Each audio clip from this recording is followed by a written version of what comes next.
Here we go. Here we go. Here we go. I just wanted to, this is more of not a topical conversation today. I know you have no idea coming into this. You're coming in cold, and we do that sometimes. Mm-hmm. This is more, it's just on my mind, and I hate to use the word rant, but it's going to come off like a rant. Mm-hmm. And I'm just going in, and I would like your response on this. Go in.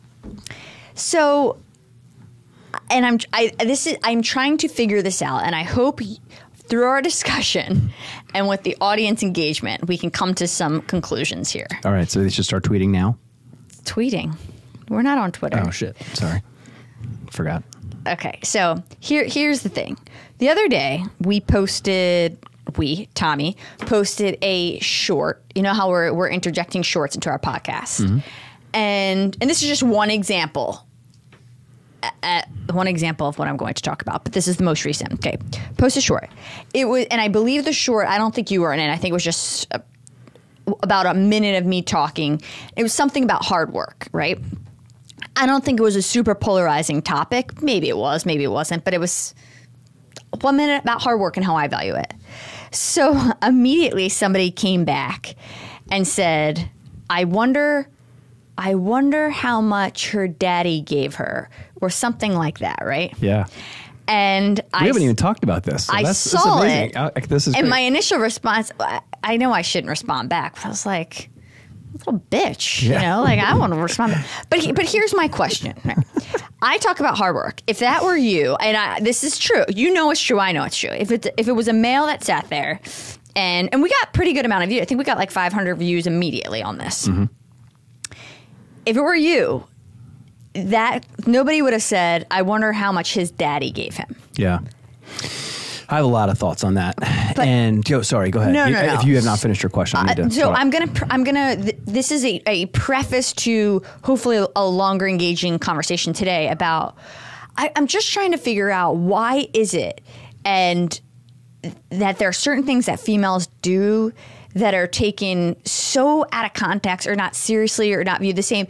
And anybody that knows me, like I am for female rights, but I'm not this hardcore feminist at all. Like many of my mentors have been males, equal. I love males. I love females. Like that is, it's just reality.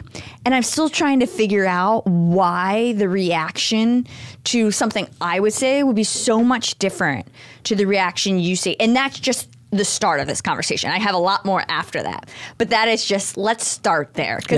Because you are someone that has raised 3 daughters. You are always looking to hire fantastic female talent, and you've always revered and valued females, males the same. Like I think you're one person that really doesn't see gender, and most people do, mm-hmm. no matter what. Yeah. But and I think that's probably a product of having daughters, and being around strong females. But that's uncommon. So let me punt the ball to you on your thoughts, initial thoughts. I have 1,000 thoughts. I know. And the other thing I'm going to, and at some point I wouldn't mind, so I just put this out there because a squirrel will run by and I'll forget. The idea too, one of the things that I had to deal with as having the same name as the company after 65, 70, 80 years, the idea of acting like you hit a home run when you were born on third base. Mm-hmm. So that's just a little bit different piece. So we can get into that. Yeah, but it's funny.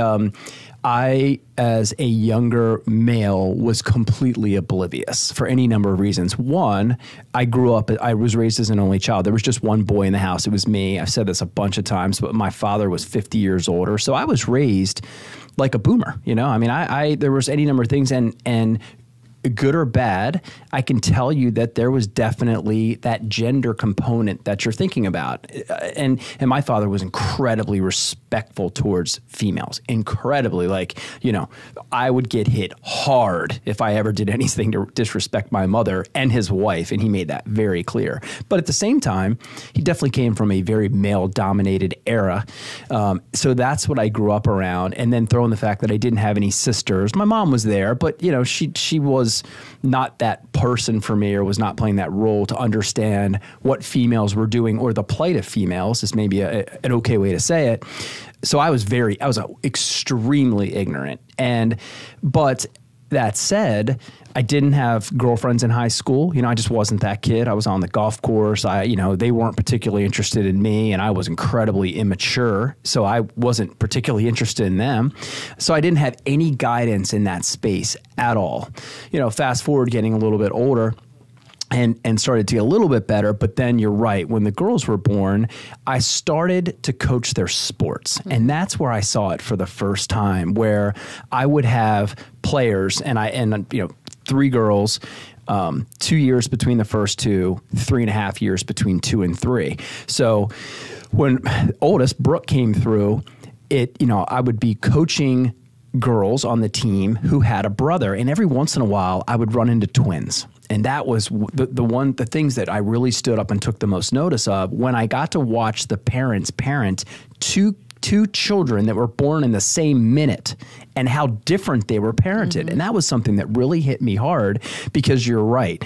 I treated and coached and taught those girls as if they were mammals, not as if they were a particular gender under the class mammal. So it never occurred to me, but those were moments when I would go, wait a minute, what's that all about? Why is Johnny a bruiser and Sally is expected to be a princess, or something along those lines, or whatever that stereotype you'd put on top of them. So I was very aware of that. I watched it. And then, when we started to spend time together, the things that you taught me about what guys are capable of, some of the things you would show me that would be said to you or sent via LinkedIn or some social media, it blew my mind. I mean, I had no idea how naive and even dumb I was. Well, I'm not making this shit up. No question. Here you go. You'd be like, hey, check this out. I'm like, holy hell, I would never write that in real. 1,000 totally years. It blows my mind that even goes on. And then, when they were in school, this whole idea that I noticed early that,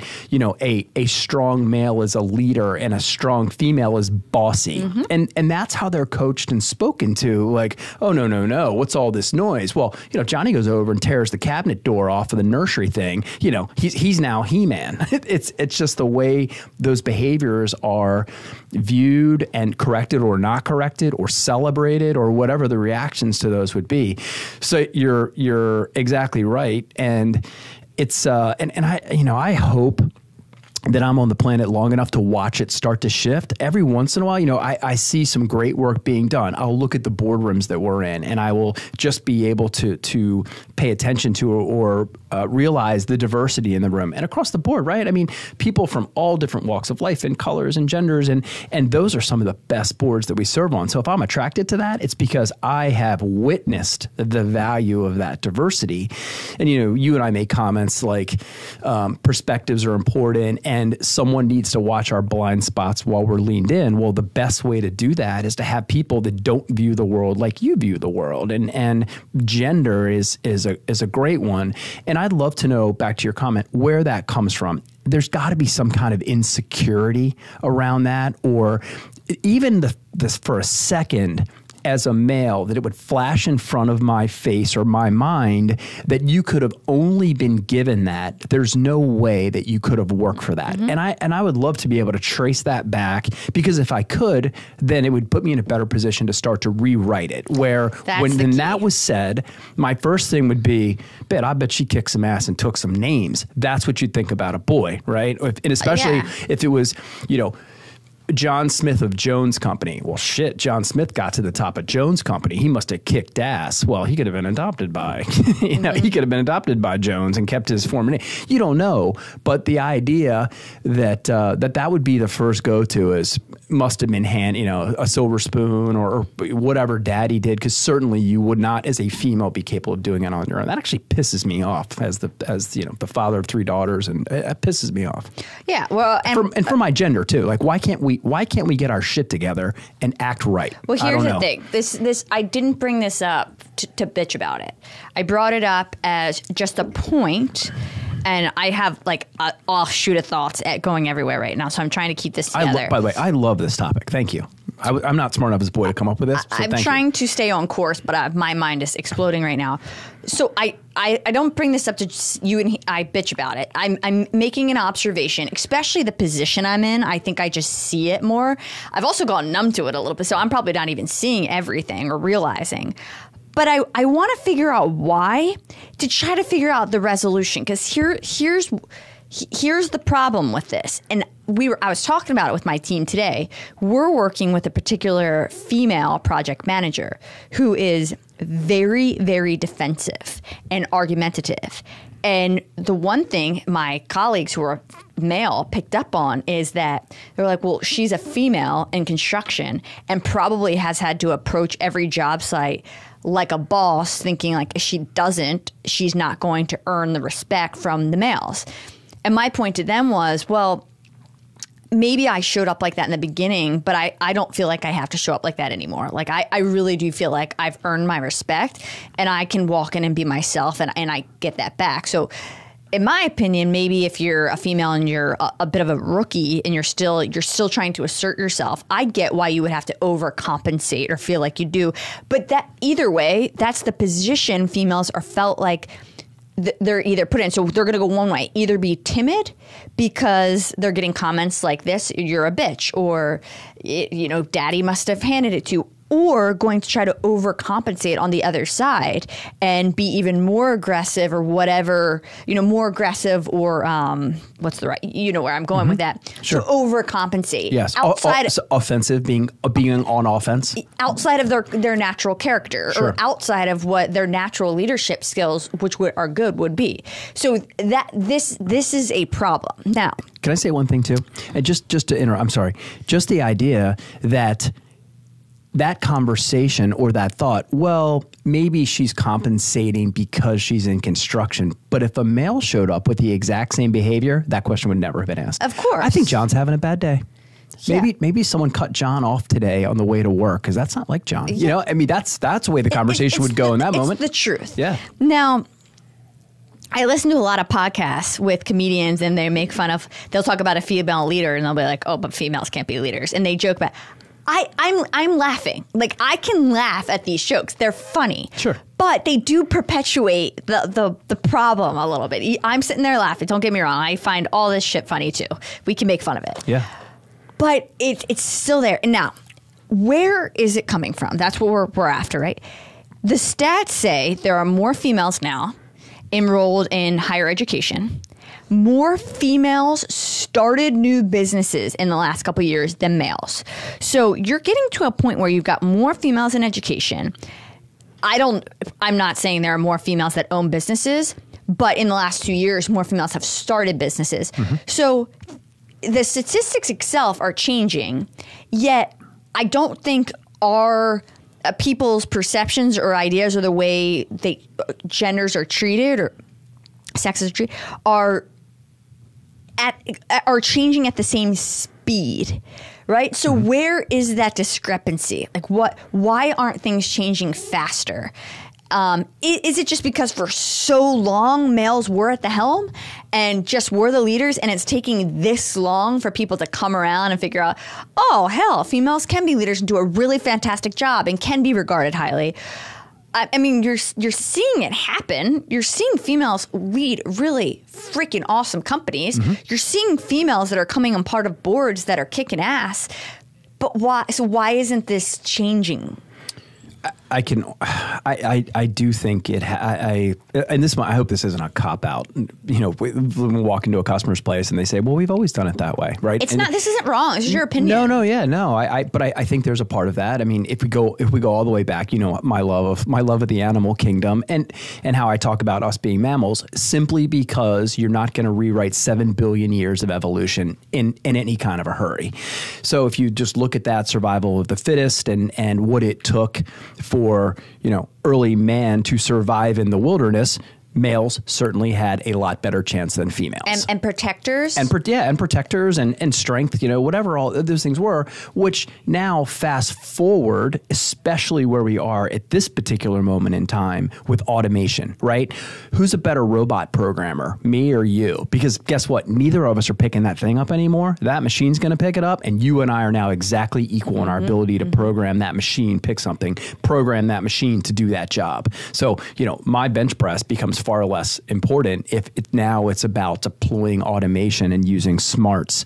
AI is going to rewrite that too. I mean, who can write the code to solve the problem faster than actually having to solve the problem, right? So I think a big chunk of that is that technology is leveling the playing field in all spots. And we're now stopping for a moment to touch on the way technology is leveling the playing field among the genders, because things like brute force and or what would look like survival of the fittest, right? Going back to the days of early mammals when we were both running from bears and dinosaurs if we go far enough back. And I didn't have to be faster than the dinosaur. I just had to be faster than you.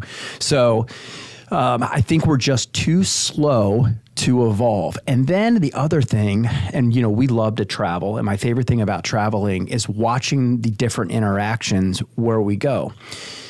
I think this is not just a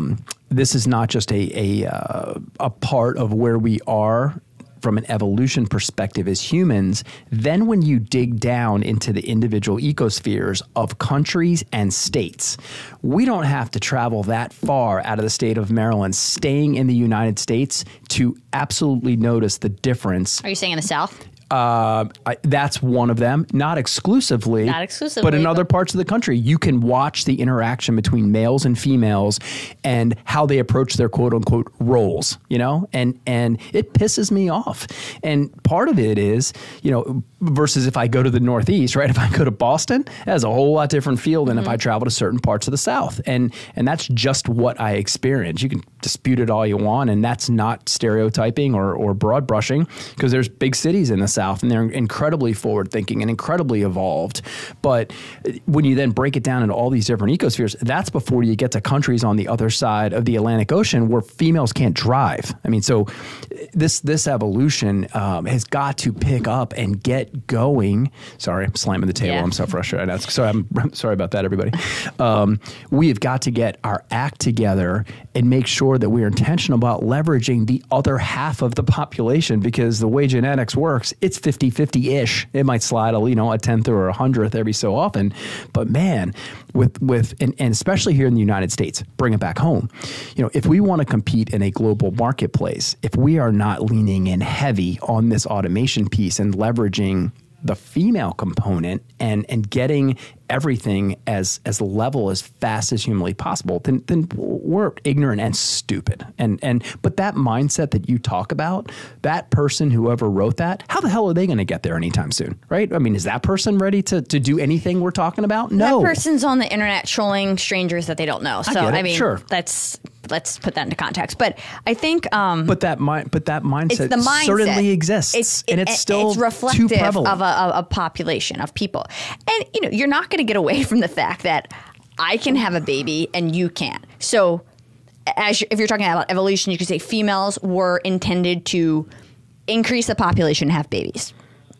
Yes, but that has also changed where while I still can have a baby, now I can still run a company, and so can you. Mm-hmm. And I also think company dynamics before, like when your father ran Arnold, they were built on being stern and stoic and male dominated, and just that mentality where now you have the mixing of masculinity and femininity and all kinds of perspectives and ideas. Like we're much more accepting of it, not only accepting, understanding that we thrive with that fluidity of an interwovenness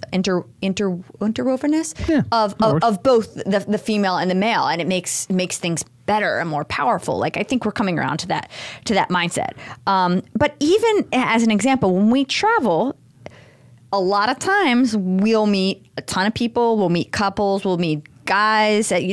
Particularly if we go out and we're meeting a bunch of businessmen that are at the bar. they'll ask you what you do.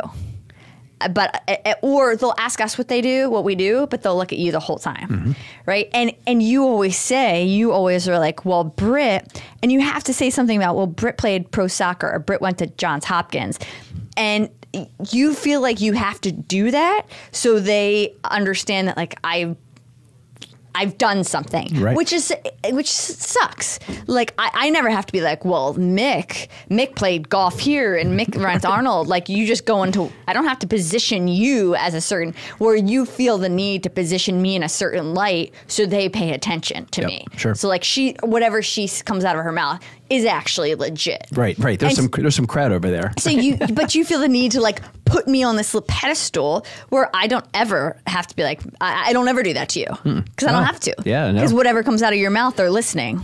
And so you bring up a great point about things that I have recognized along the way that the younger, dumber, less mature Mick wouldn't have paid attention to. But now you're right. I absolutely recognize and am much more cued in to those types of responses or interactions that we have with other people around. And I will tell you 2 letters put together that I would imagine my father had no idea of: EQ. I don't even know if EQ or emotional intelligence was a thing. No. That's not something we ever talked about. I'm not sure we ever talked a lot about IQ either, right? Just to be fair.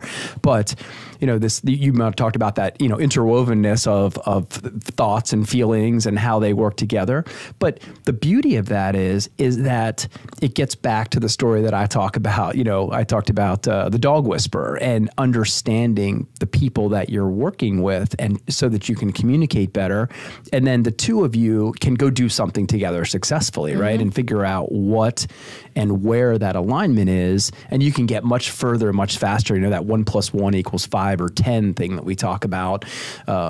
So important. But back to the topic is, I noticed that a lot. And here, of our engineers in our automation division, 40% of them are females. Now, we don't have a big team, but 40% of them are females. And the excitement, but I also think surprise, when I tour people through, or I'm having a conversation, or we're pitching a big prospect and we're telling them about our team, and we'll even pull up our About Us page on the website, and here's our team. And there's still a little bit of amazement that we have such a strong female presence in our engineering group. And which is crazy, because those are 2 engineers back there they are badasses, and their creativity is fantastic. They see things a little bit differently, and it's as valuable as anything you'd ever want on your team. I don't care what your team is. It's as valuable as anything you'd ever want on your team. Sure, of course. Of course, we know that. Yes. And it's simply not a female versus male thing at all. It's just like, how can we get on equal footing here? How can we watch a video of a female saying something in a male and treat it the same? And even I will, there's the females have to support females, and there's truth to that.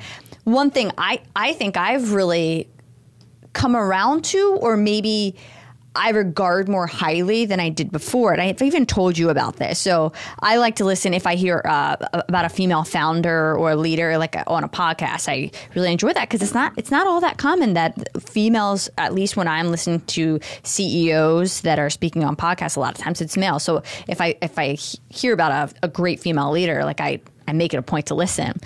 And one thing I've noticed lately is a lot of the females I've listened to are very, I'm not sure if this is the right word to use, but I'm going to use it, maternal in nature, where they think if you said, what's your superpower? They would say, and they're leading some of them multi-billion-dollar organizations, they would say they're very empathetic, they're very sensitive, they're very understanding, they've got very much motherly, they're a motherly figure to the people in the organization. And you don't naturally think of any leader as having those. As a female, I think there probably is something to thinking that you've got to show up very strong and independent, and that's more how I show up, but that's just also more of my personality. Mm-hmm. Like, I definitely don't have as much of that empathetic, maternal that's just never how I've showed up. Right.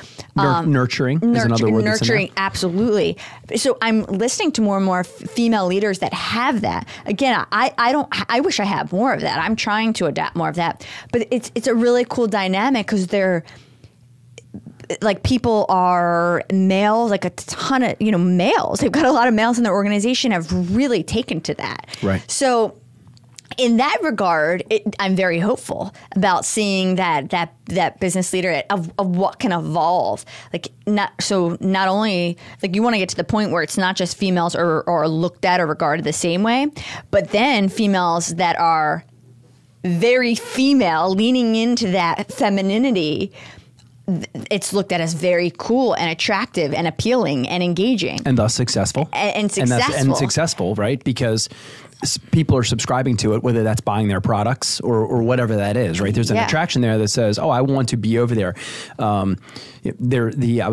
We started watching and of course I fell asleep like I always do, the documentary with Steve Jobs, which talk about a level of attraction, right? The way that guy approached and people around the world, they started this documentary with the day he passed away. People around the planet that never met this guy, didn't know him at all, were absolute devout followers because of his business style, innovation, creativity. And that's the same way his charm, which charm, I didn't realize absolutely, as much. Absolutely, and his charm. But he's also fire on the elevator too. So he could be very difficult. But yeah, I mean, what does that look like? Because I think it's the idea too that you don't absolutely have to go to war to win. I think that's something from a mindset perspective that in business, right? We talked about that zero-sum game. There must be one winner, and therefore there must be one loser. Every dollar a stock goes up, somebody's on the good, somebody's $1 on the bad. Exactly inverse experiences financially or whatever. I think that's the idea too, that you don't...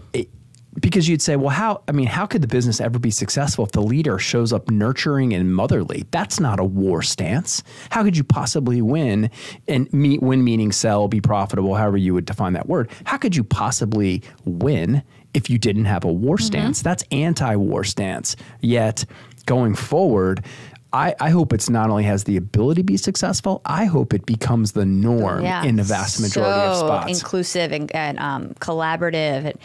Yes, and so I'm really hoping like that type of female leader starts to get seen more and more and celebrated and elevated. And again, I'm really attracted myself to that kind of female leader because I don't have as many of those qualities, and I'd like to have more and adapt more of that into. How about this? What if male leaders start to look that way too?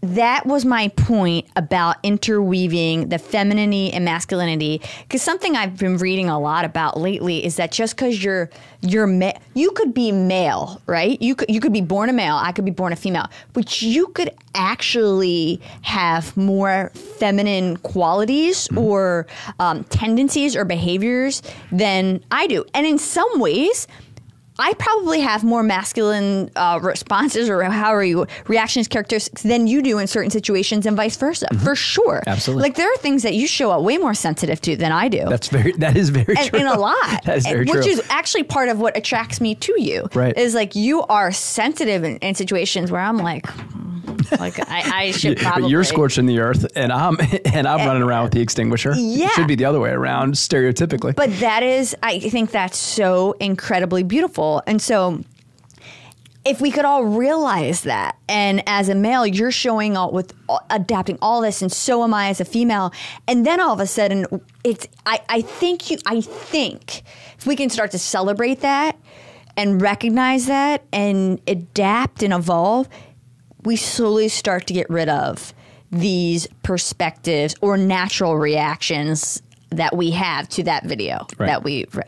Do you think? I hope. I mean, it's like I'm talking about world peace right now, but no, yeah. Well, listen, I think we had the group that came in from Chad, the Republic of Chad in Africa, and we talked about the fact, and they were, every single one had to stop on. Well, we were ending our time together and just sharing some questions, and every single one of them had to stop and delve a little bit deeper into the idea that we work together as closely as we do. And their exact comment was, Well, I think, I'm paraphrasing for sure, that ship has sailed for our generation, but we're going to take that back and start working with and on the generations that are coming through now. So I think the question is, if I went back to that team that I was coaching when Brooke was 8 years old and I encountered the twins again, what's that look like?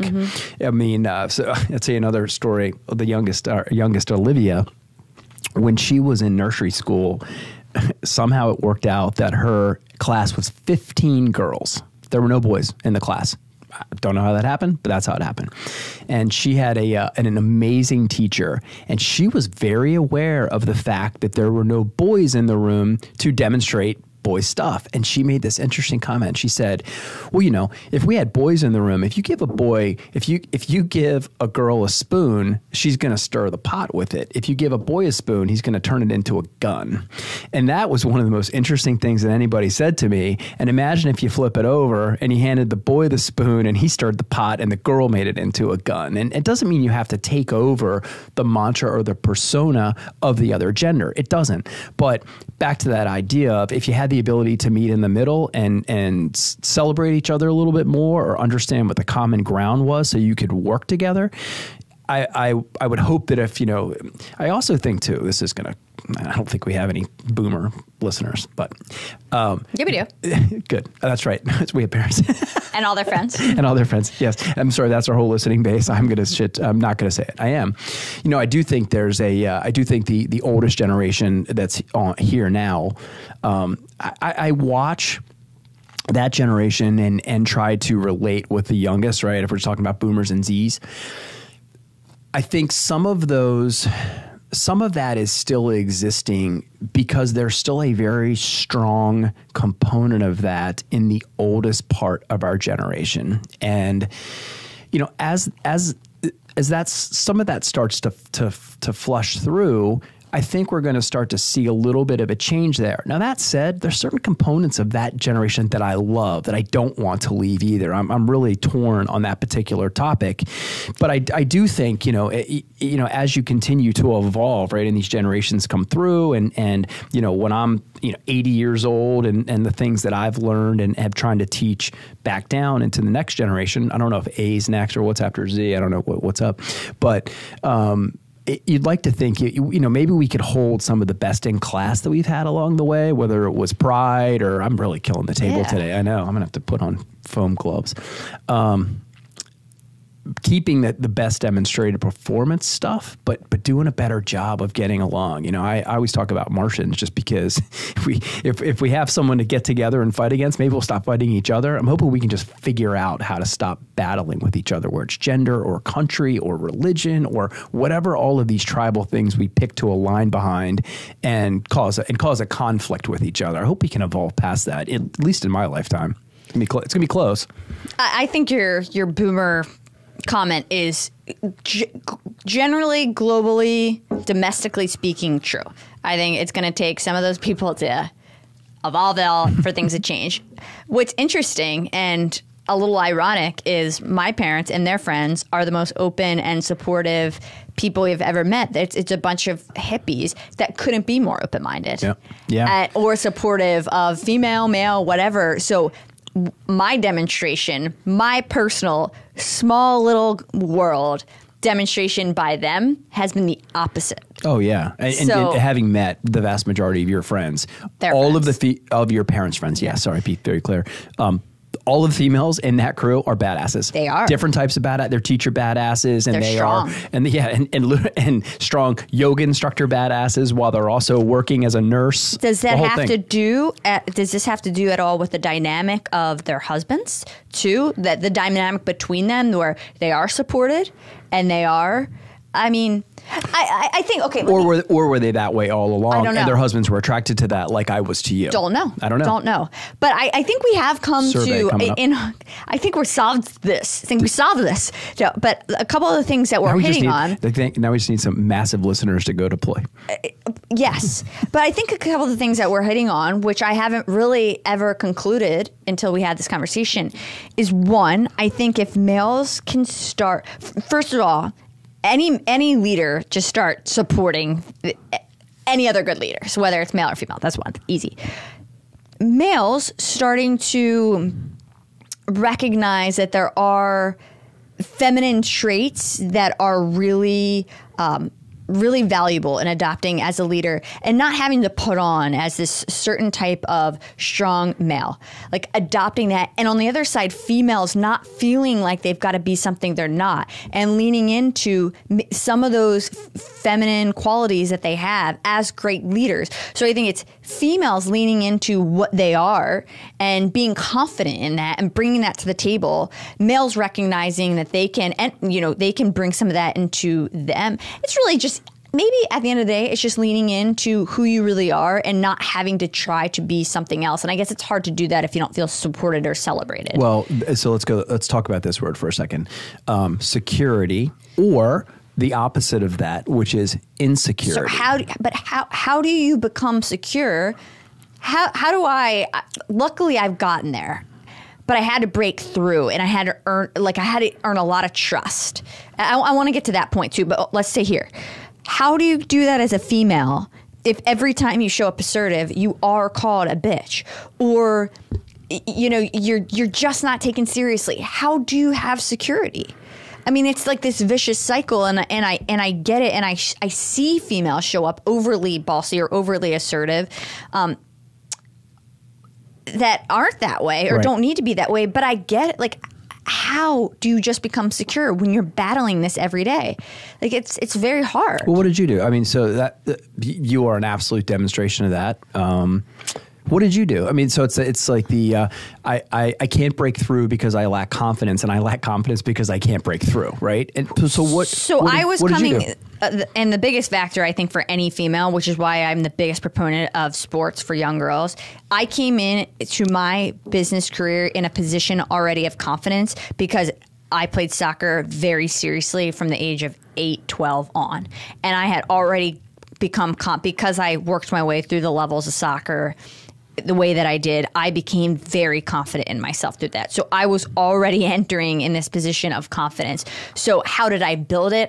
I was sort of already there. But hang on though. But so what's the transition? Because yes, you played soccer, but you played women's soccer, right? Mm-hmm. So that wasn't necessarily competing in the man's world, if you will, at least in sports. So what's the transition that lets you confidently get across to the man's world of business, which is where you were going to compete next? I think, okay, so part of it too, like playing for UConn and playing semi-pro and playing in the preseason pro, like I do think being at the higher levels or being at a school like UConn, even if you were a female, you were really celebrated as an athlete. So even with the female component, I did feel very empowered. Let me ask you a question. Did the male athletes there have a high level of respect for the female athletes? Yeah.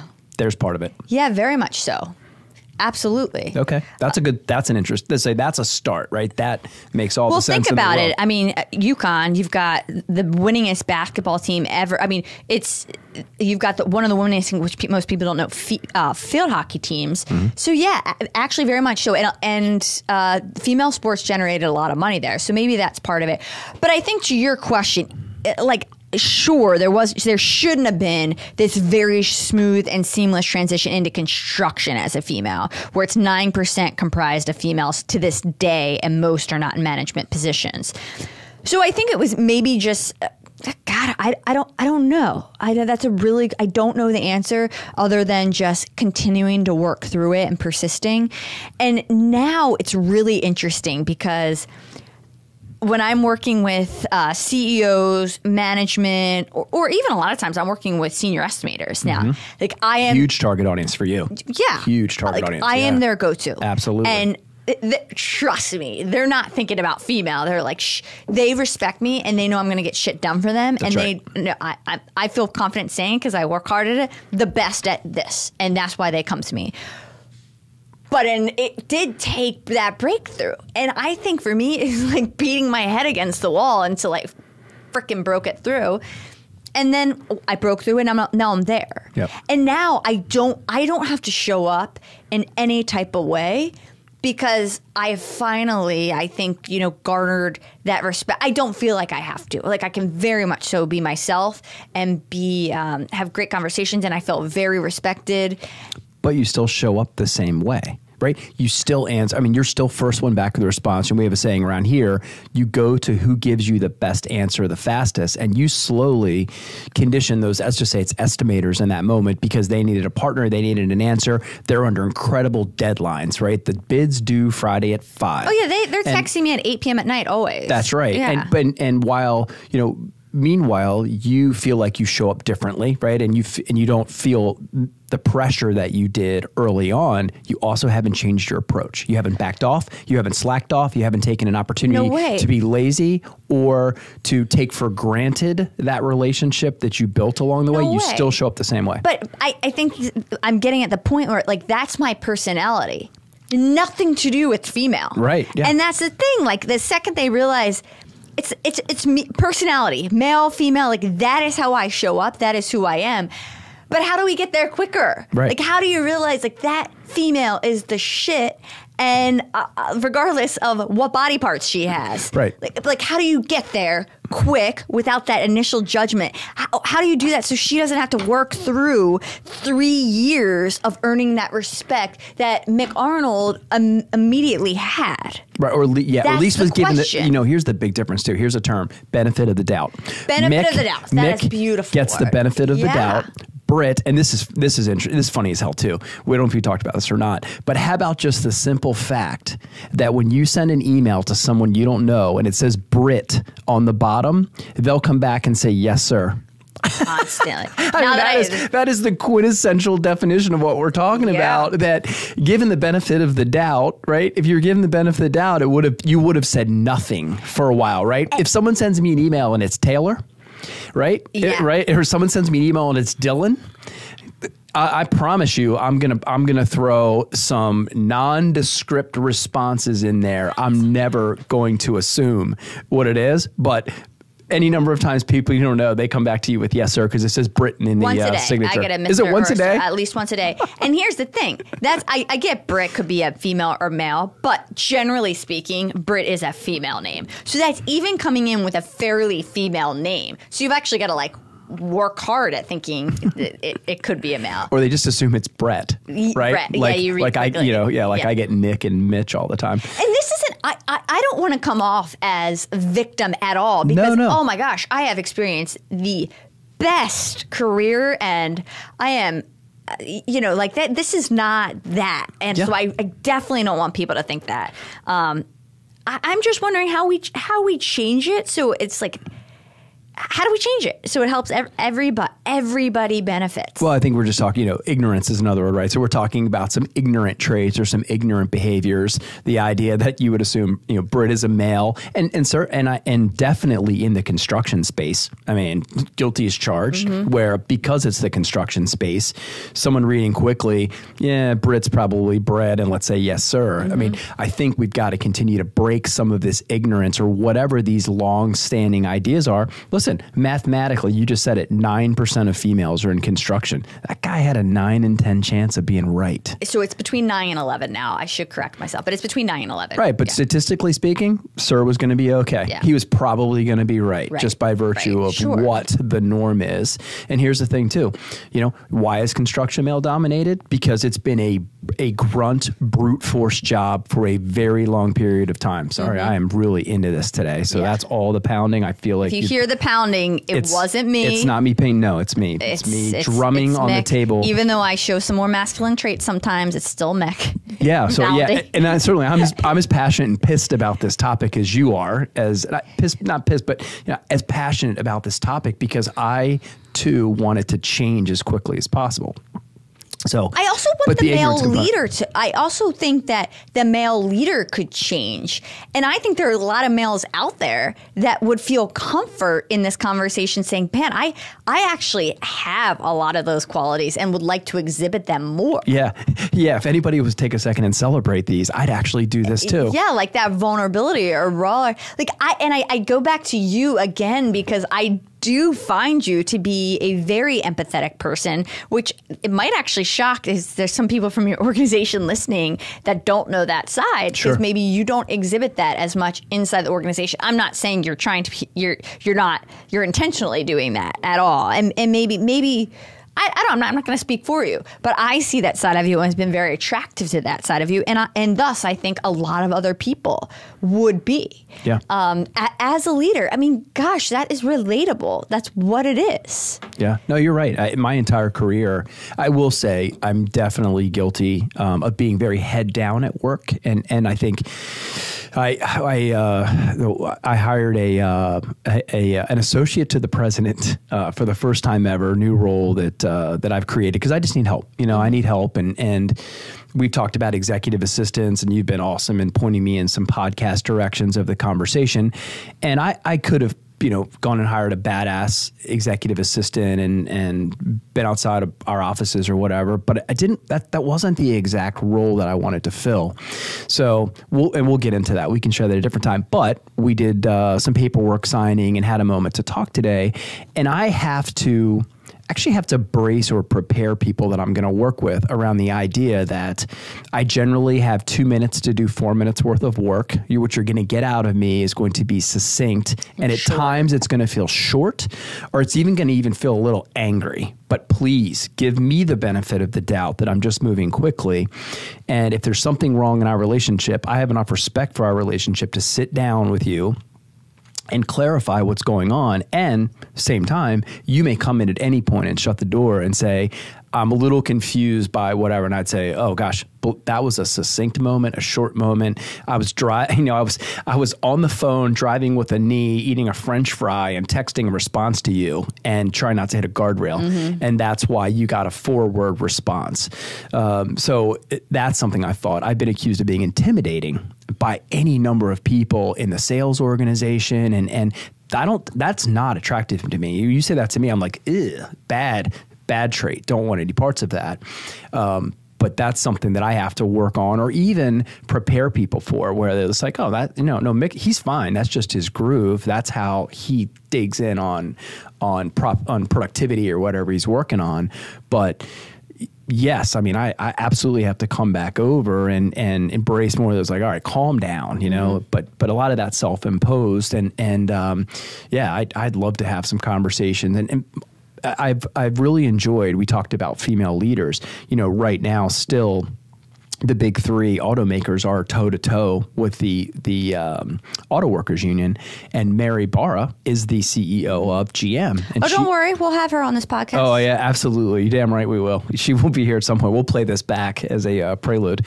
But it's been great to watch her approach. Right? I mean, that is a war stance, toe to toe moment when a union is closing your plants and putting everybody in the organization at jeopardy, union members and non-union members and customers and suppliers and everybody in that ecosphere. It's affected. It's tens and tens of thousands of people.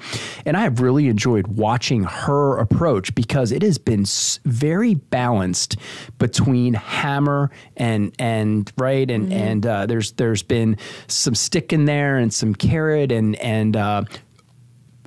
very tough when appropriate, but at the same time, also, I wish I could be a fly on the wall of those negotiations to watch some of the give and take and what goes on. But I really enjoyed watching the three different heads of those audits, 2 males, 1 female. I've really enjoyed watching the dynamics of those negotiations play out, how they handle the interviews after breaking from, or how they're handling news that's coming in.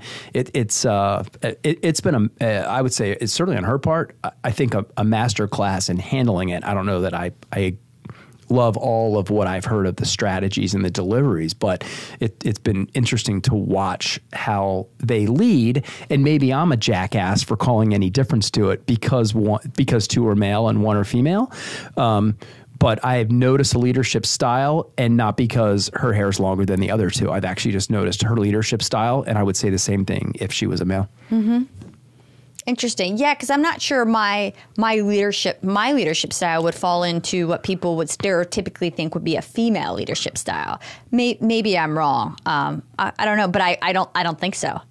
I think Yeah, if we're stereotyping, I would which be is great. what we're I was talking going to say, about. I would be happy. I would love the point where we don't actually stereotype any of those. So I'm as literally one or the perpetuating other. the problem right now.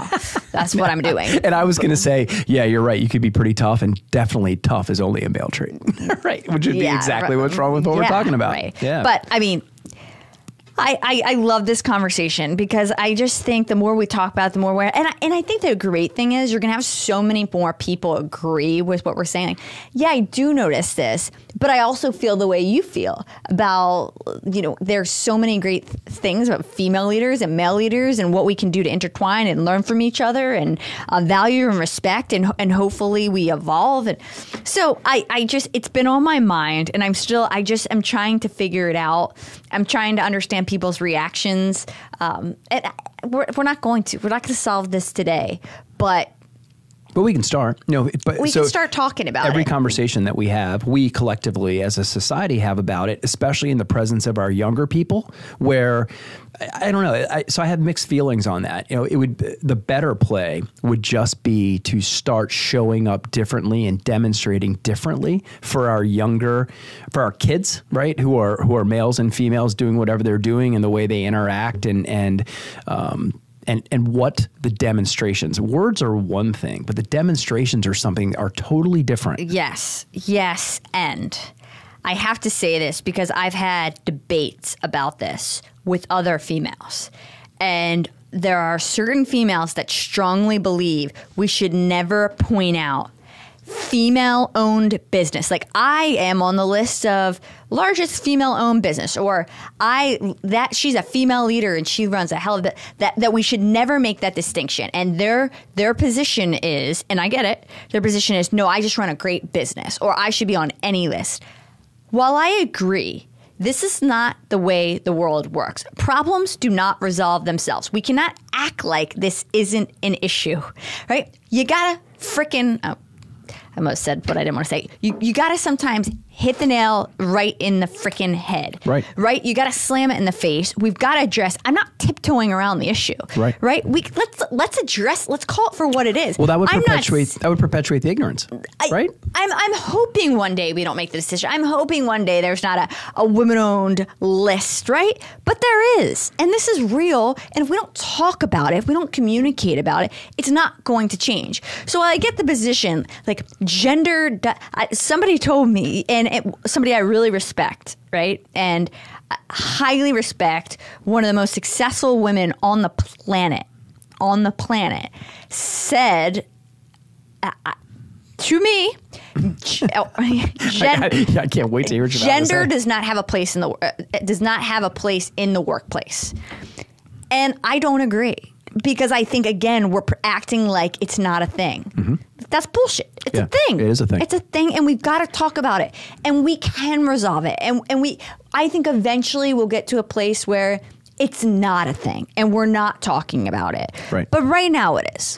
And the first thing you can do is you can attack it inside of your own organization. I really do hope, and maybe I'm just an ignorant old dickhead, but I would like to hope that people that work in our organizations do actually truly believe that gender is not a thing. I really hope, and I think I'll poll some of our people in my travels. We have emerging thought leaders. Those are some great questions asked. Doesn't matter what I think. It matters what the experience that they have is.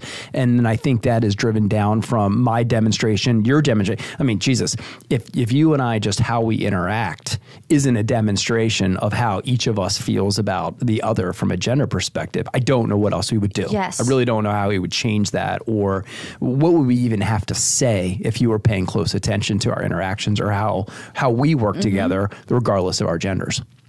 The only thing out of this episode, I really like the conversation we had and how this all came together. The only thing I wish I had the response that I sent when I was sent, because I sent to this woman or her assistant the conversation I wanted to have, and it was about female-owned businesses. And the response back to me was, great, love it, but she doesn't feel gender has a place in the workplace. So that was the context. I only wish I could read her actual response back word for word, not paraphrasing, and my response back, because I I really was proud of the way, because I said I don't agree. Right. And this is why, and it's exactly how I'm.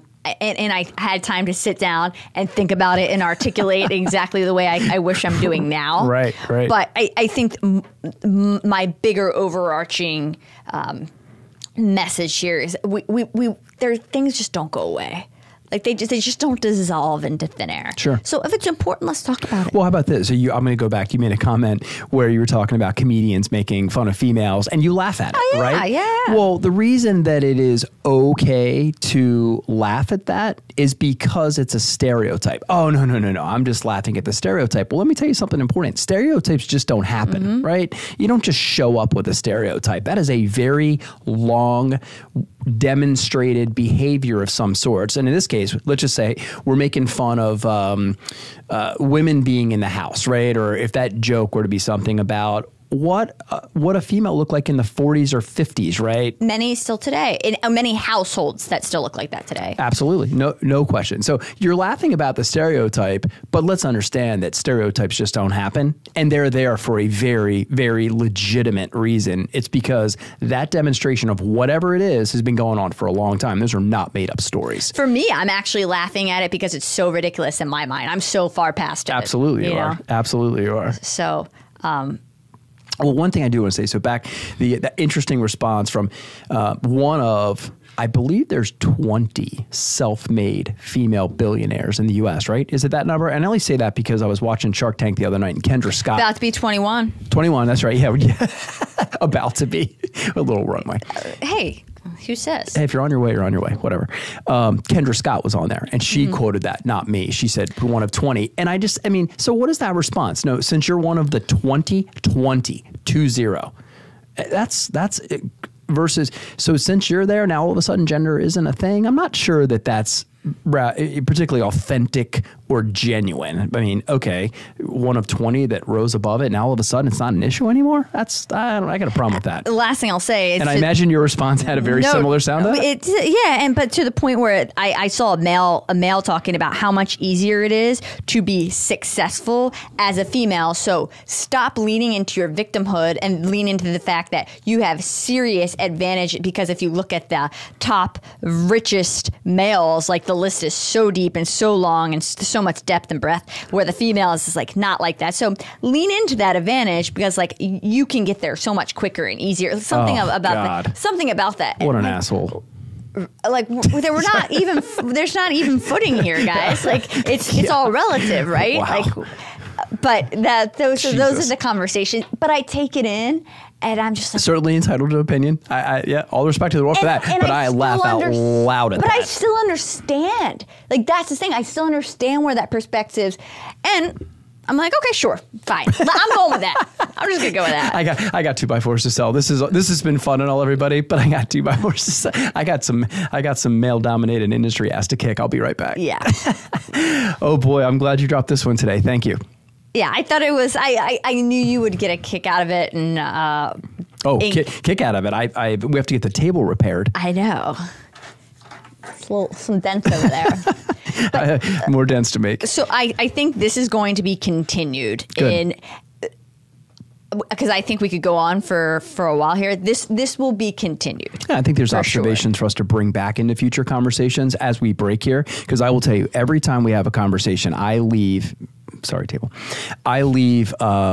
much more in tune with what we talked about, and therefore my observations get better about it. So we should be... You'll be more aware. I should be, there are opportunities to report back on what our observations look like now, having had this conversation. And please, if you're listening, do the same. It's just like if you notice a particular car on the road and you've never seen it, all of a sudden that day you see 10 more. Rivian. Yeah, it's the same thing. Now that we're talking about this, other people are going to start picking up. And it's so valuable to get the input, to see what everybody else is seeing. This is how you break ignorance, right? Yeah. You shine a big, bright light on it. So everyone go, how about that? That is legit. And we need to make different, better choices. Yeah, share this shit, people. All right. Clang to that one. Love you. Well done.